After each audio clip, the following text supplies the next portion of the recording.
Hey there guys, welcome to Las Vegas at CES 2020 for Samsung's first look. I'm checking out a whole bunch of cool stuff today, especially their QLED 8K TV, which I wish I had. I want 5 of them. Okay, let's check them out.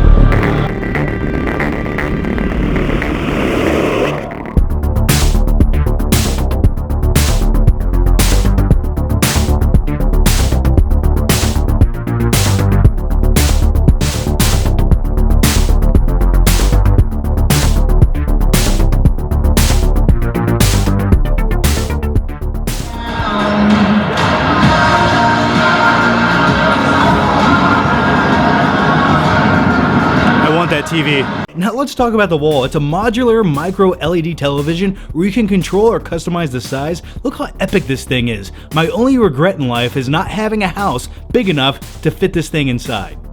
Now no worries, with the wall you can create sizes like 75 inches where it's actually going to fit into your house. But the coolest thing is customizing and putting together the panels to create a custom aspect ratio, and it's seamless.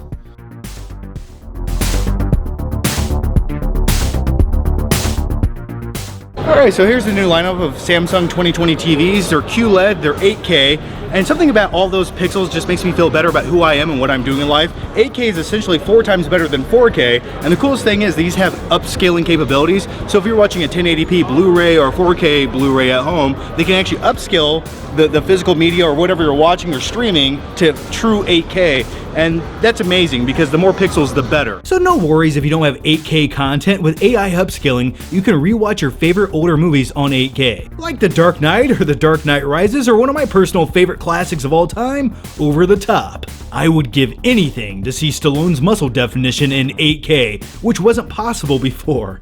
There's truly something magical about rewatching an older film in 8K. It's sort of like reliving the experience and watching the movie for the first time on a QLED 8K TV. I want this. This is the QLED 8K Infinity screen, and the reason they call it the Infinity is because there's actually no bezel, so if you look closely, there's nothing there. It's just a screen. You're completely immersed into what you're watching, and I like that. It's sort of like you don't know where the TV starts or stops, and the speakers are right here on the side of the TV, so you don't see them at all, and the subwoofers, to give you that deep bass sound, are located on the back of the TV right here.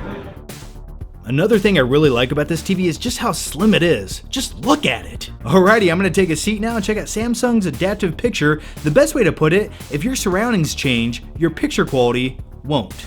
So if you're home watching a movie and the environment or the lighting changes, the image quality will auto-adjust to give you the best viewing experience possible. Now one more amazing feature is the Quantum HDR, and I'll give you an example right now.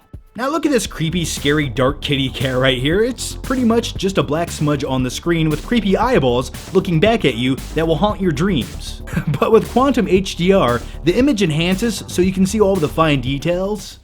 So that's also really important, so you can see all the detail in the image, and it's not just blotchy black images in a dark scene. So if you're watching something like the Game of Thrones episode The Long Night, where there's a lot of dark sequences and action where you couldn't really see what's going on, that's because you had a bad TV. You need a TV like this.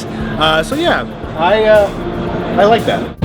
Alright, we're in the Samsung sound room here at CES. I'm gonna close the door, I want some privacy. This right here is one of the coolest new features I saw. It's OTS, or Object Tracking Sound. You can experience realistic cinematic sound that tracks with the motion on the screen.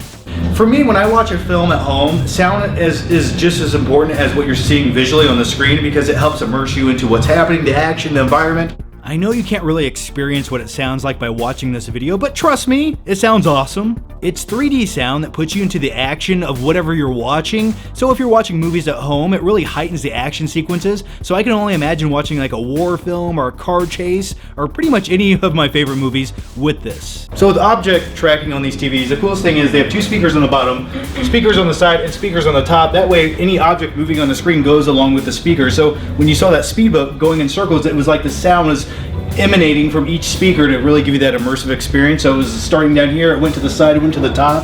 So it's like surround sound built into your TV.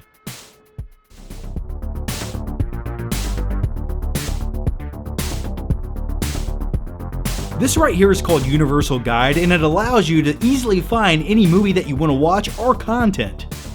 Oh look, it's 7! My name is Morgan Freeman.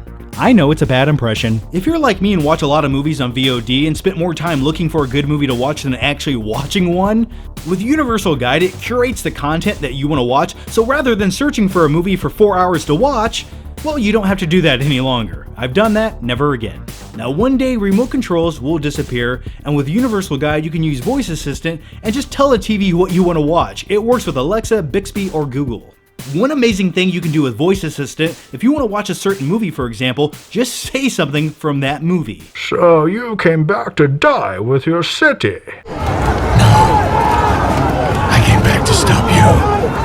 And it'll take you to The Dark Knight Rises, which is really convenient. Alright guys, I'm up here hiding away from the crowd, but that's going to conclude my visit here at CES 2020 for Samsung. I saw a lot of awesome TVs, a lot of tech. Big thanks to Samsung for sending me here. It was an awesome time. I'm jealous that I don't have all the TVs I got to look at. But as always guys, leave your thoughts, your opinions down below, and I'll see you guys next time.